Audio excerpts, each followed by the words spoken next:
Selamat malam, saudaraku. Seorang anak laki-laki berusia 3 tahun berhasil menyelamatkan ayahnya dari maut dengan menggunakan nomor telepon. Meskipun diputar secara sembarangan, kontak telepon itu diterima seorang operator di negara bagian lain dan nyawa ayahnya terselamatkan. Kisah yang membuat terenyuh rakyat Amerika Serikat ini bermula dari seorang yang bernama Brett Copenhaver, umur 35 tahun yang tidak sadarkan diri. Sedangkan pada saat itu tidak ada orang dewasa lain di rumahnya yang terletak di pinggiran New York, Long Island. Syukurlah anaknya yang baru berusia 3 tahun cukup tanggap. Entah dari mana si anak punya ide untuk memencet nomor-nomor telepon.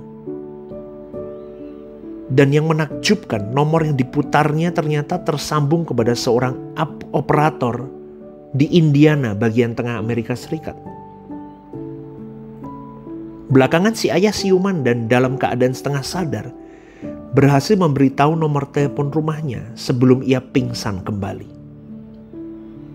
Si balita kembali merebut gagang telepon itu dari tangan ayahnya.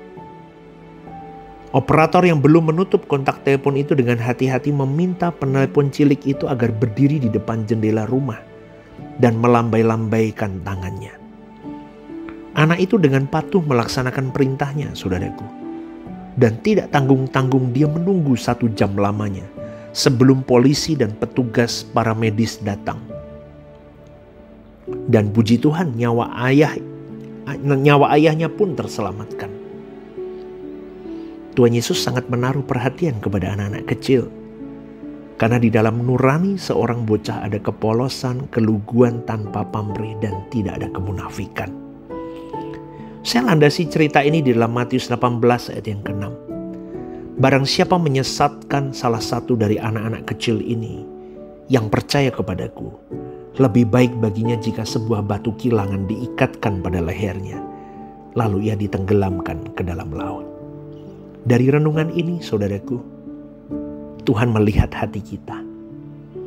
Adakah kita seperti seorang anak kecil di dalam keluguan, kepolosan? Kita mau natural ketemu Tuhan kita. Dan di dalam segala keadaan hidup kita, kalau kita mau natural, murni ketemu Tuhan tanpa embel-embel apapun, kita bisa melimpah hikmat, kasih, pertolongan, damai yang daripada Tuhan yang tiada tara.